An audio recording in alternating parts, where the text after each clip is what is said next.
Chères sœurs et frères, chers amis, ce dimanche 24 mai est un peu spécial, puisque normalement, on ne peut jurer de rien, mais normalement, selon ce qui a été annoncé par le Conseil fédéral, pour le week-end de la Pentecôte, nous pourrons reprendre les cultes. Après 11 semaines d'interdiction de se rassembler, et 24 cultes supprimés dans notre paroisse. Alors bien sûr, on se réjouit de cette reprise, déjà parce que ça signifie que la situation sanitaire s'améliore. Mais s'il est à nouveau possible d'organiser des cultes, ils seront au moins dans un premier temps soumis à des restrictions. Tant au niveau du nombre de personnes qu'on pourra accueillir. Selon le calcul, c'est 18 personnes maximum à la chapelle de Saxon et 38 personnes maximum ici au temple à Martigny. Et aussi pour l'instant, on ne pourra ni célébrer la Sainte Seine, ni partager la vérée à l'issue du culte. Les chants sont déconseillés et c'est en gardant les distances qu'on se saluera fraternellement. Ces limitations ne doivent pas nous décourager de venir dès le samedi 30 mai. Au contraire, comme le dit le psaume 133, qu'il est heureux, qu'il est bon et agréable pour des sœurs, pour des frères, de demeurer ensemble devant le Seigneur. Alors, retrouvons-nous. D'ailleurs, j'en profite pour vous transmettre une autre information.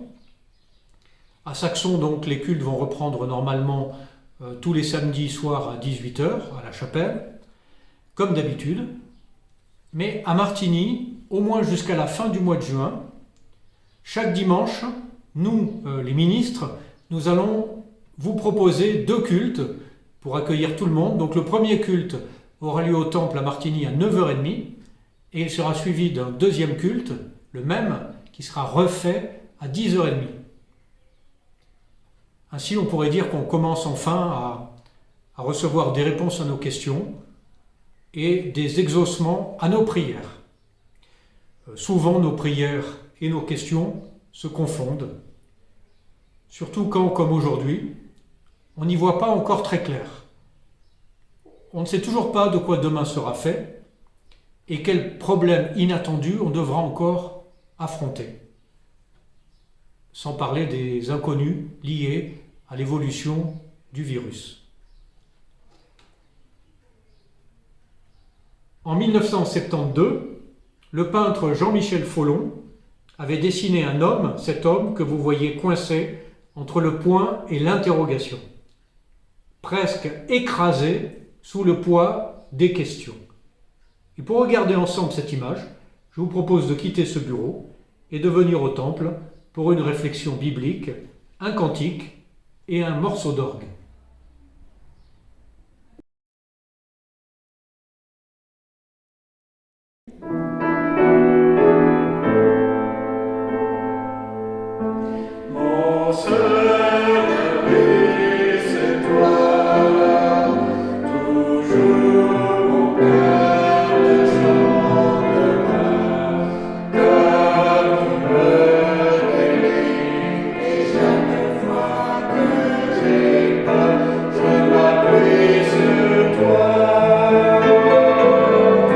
Je m'appuie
Imaginez un père et sa fillette qui se promènent dans la campagne.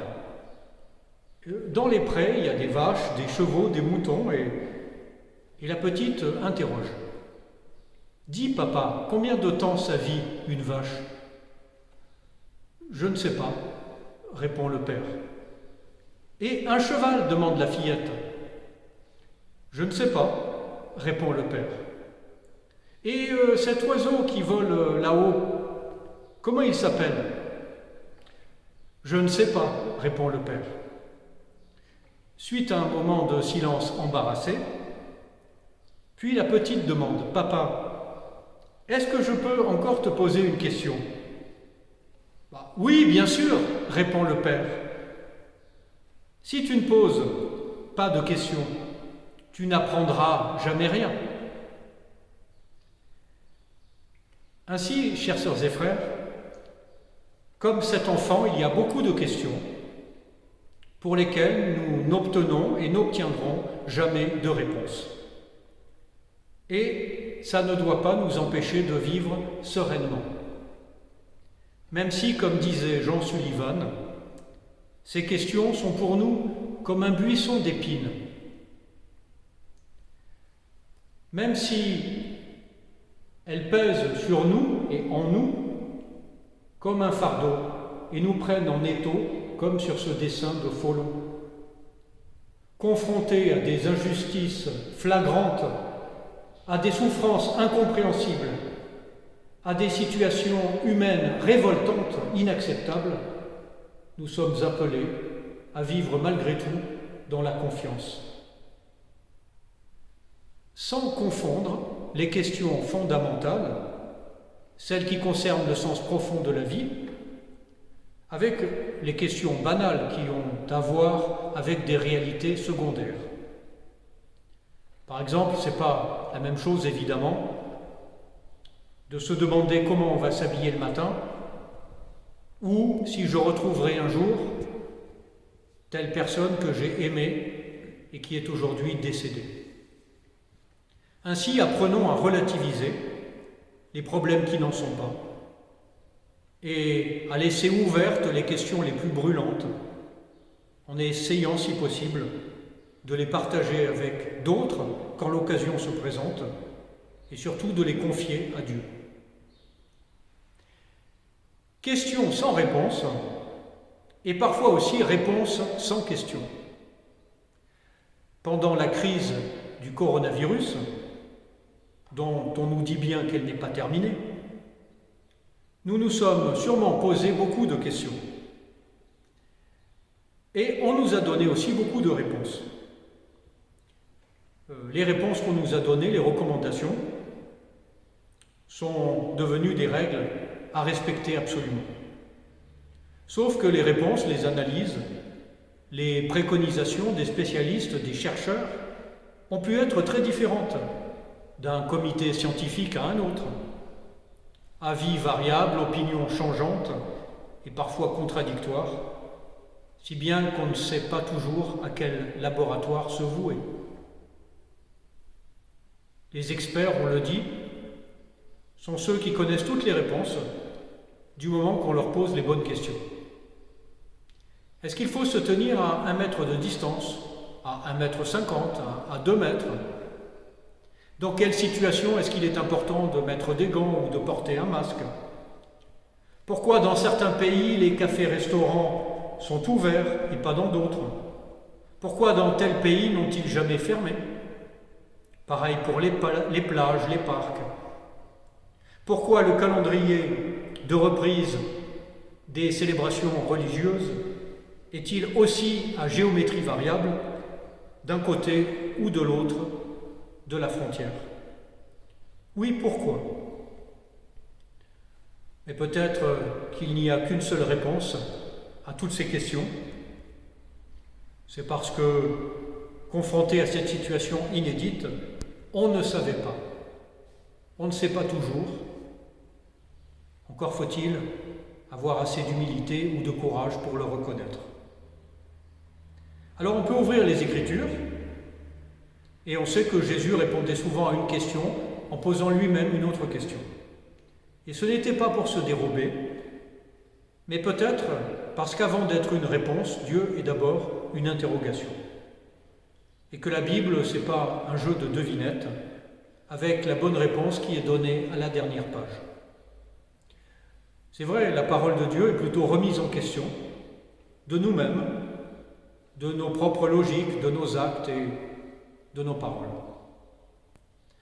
Vous savez, il y a un célèbre passage dans l'évangile de Luc, au chapitre 9, où on voit que Jésus interroge ses disciples et il leur demande « Que disent les foules à mon sujet ?» Et ici aussi, c'est intéressant parce que Jésus reçoit non pas une seule réponse, mais plusieurs réponses. Pour certains, tu es Jean-Baptiste, pour d'autres, tu es Élie, et pour d'autres encore, tu es un prophète ressuscité. Il se trouve qu'aucune de ces réponses n'est correcte. Ainsi, la pluralité n'est pas un gage de vérité. Et il faut que Jésus se tourne vers ses disciples. Et vous, qui dites-vous que je suis? Pour que Pierre lui réponde, tu es le Messie qu'on attend, tu es le Fils de Dieu. Mais Jésus était non seulement interrogé lui-même, mais aussi souvent remis en question. Et il devait se justifier, quand il n'était pas même harcelé. Comme en Luc, au chapitre 11, 53-54, où l'Évangile dit que les scribes et les pharisiens s'acharnaient terriblement contre lui et lui posaient des questions pour le prendre en défaut. Et bien là, Jésus ne se laisse pas prendre au piège, il refuse de répondre aux questions tordues et il invite tous ceux qui l'écoutent à se méfier des hypocrites.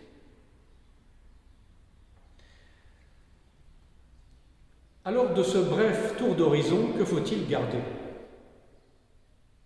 D'abord, l'idée que le questionnement fait partie du cheminement chrétien. Certes, beaucoup disent que la foi, c'est avoir des réponses, c'est tenir ferme des certitudes. Peut-être.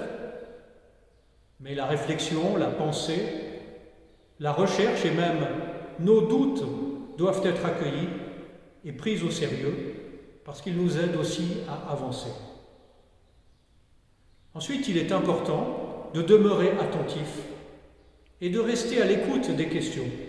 Ce sont nos propres questions, mais aussi souvent celles des autres. Et on le dit, il n'y a pas de mauvaises questions, il n'y a pas de questions idiotes. D'ailleurs, il suffit d'écouter les enfants et leur franchise pour s'en convaincre. Enfin, je crois que la modestie est de mise, parce qu'en tant que chrétiens, nous savons que nous sommes aimés avant d'être capables d'aimer. Nous savons que nous sommes connus avant même de pouvoir connaître. Nous savons que nous sommes absous avant de pouvoir pardonner. Nous savons que nous sommes compris avant de comprendre. Oui, l'Éternel est toujours en avant de nous. Et il vient aujourd'hui nous questionner, mais nous aider aussi à trouver des réponses pour aimer. Amen. Comme bénédiction, c'est le cantique dans Alléluia, le cantique 62-80. Et Georges va le jouer à l'orgue, vous pourrez le chanter. Mais avant, nous recevons ces paroles comme envoi. Dans les jours qui viennent, et quoi qu'il advienne, Dieu nous maintienne à jamais en paix. Que par nos prières, notre vie entière soit à sa lumière, à jamais en paix. La paix pour nous tous, pour le monde. Amen.